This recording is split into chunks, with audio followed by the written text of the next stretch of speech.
like I said before, took a curved diagonal back section through the apex of the head and kind of down, cutting through the back section of hair here. In front of the ear, holding that at one finger's depth and angling it down to match your jawbone to show that off. This is all underneath. Then from the top of the ear, taking that section out and cutting that 45-degree angle, graduating it, working around graduation down to the nape.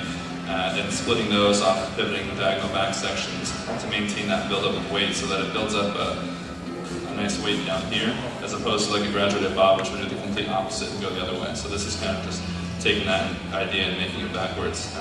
Did that on both sides, and then through the top section, actually it's the crown from radial section from crown to ear on both sides, and then, let me show you the profile here. And then just connecting that with the length here in the graduation. Again, that was going to be the longest point here. You can see the line comes up here, so using that longest point, rounding that with the head with pivoting radial sections to the back of the ear on both sides. So that gives us kind of buildup of weight and then rounding it off here.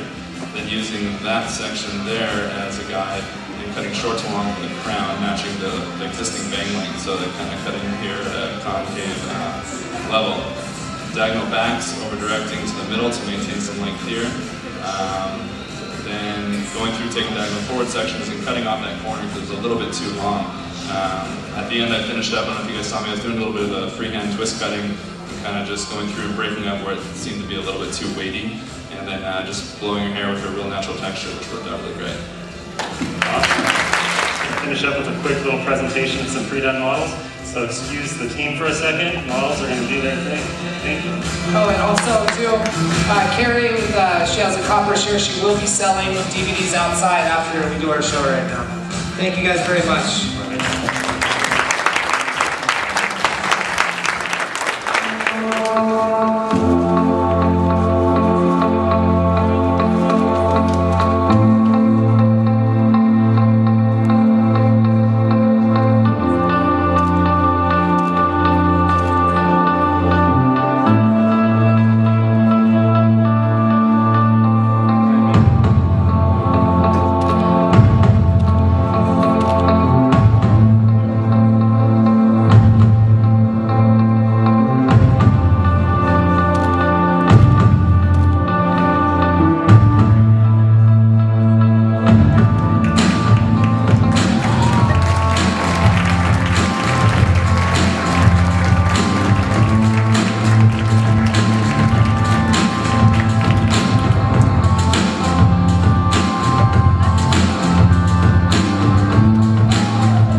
Baseline down and just kind of brought it up to about collarbone length first, just kind of your standard diagonal forwards, bringing that section down and make sure it's square on both sides, heading up in the back.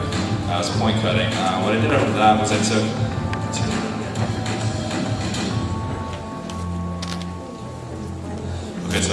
two diagonal forward sections from about the occipital bone down, and I held those out. I took a central vertical to establish my guideline.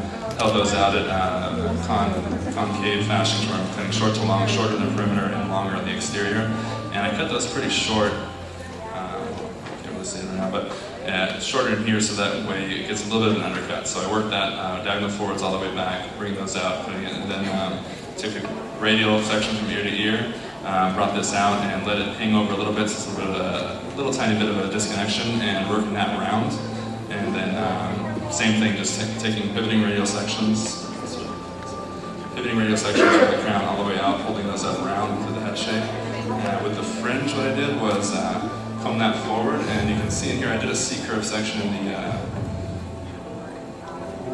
C-curve section through here, so I just took that out and really slid cut it all the way out so you can really show off her cheekbone here, and then use that as a guide for her fringe, where the shortest section's here, and then keep working it out to just the upper lip or so.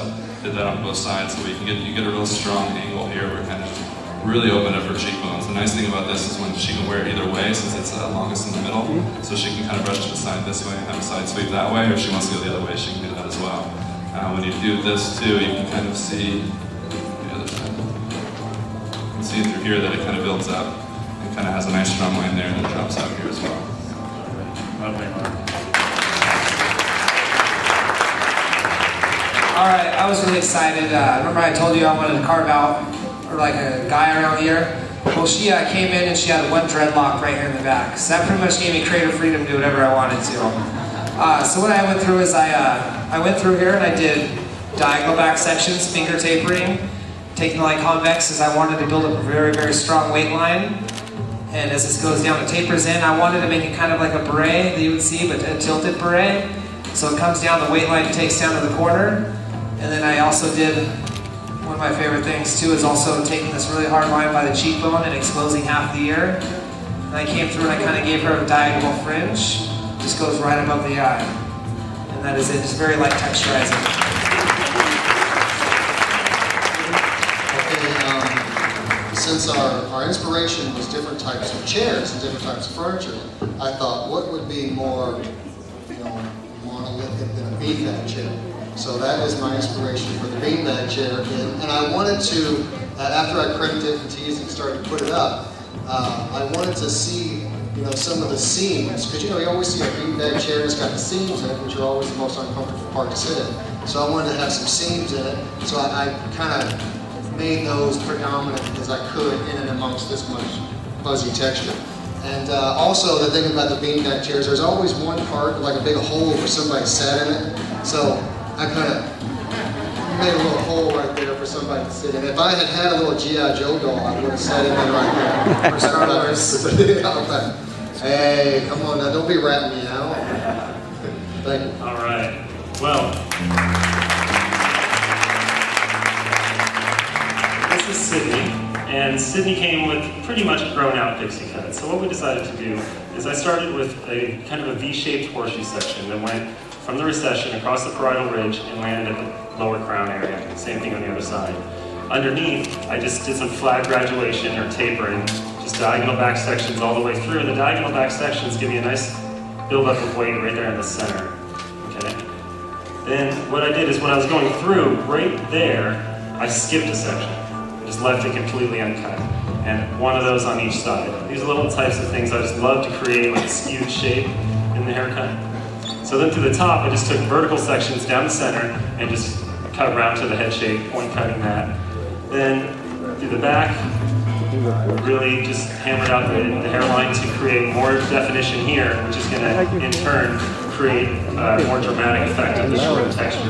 When you put short and long together, you always get a little more exaggeration or accentuation. You see marks over today. And then, obviously, the fringe was left. It started here, went around to the center, and the same thing on both sides. So she has basically a V-shaped fringe, a curved V. And then this little piece here, when she wears it like this, it'll look really nice. And when it's just messy, that piece will always have a little kick. And styles like this, I feel like have built-in style. If she just sticks her head out of the sunroof of the car on her way to work, it'll still. I'd like to encourage you guys to support independent education in any form or function you can find it in. Any academy that's not trying to sell you a product with the haircut is probably a better investment of your time. And that brings me to my sales pitch.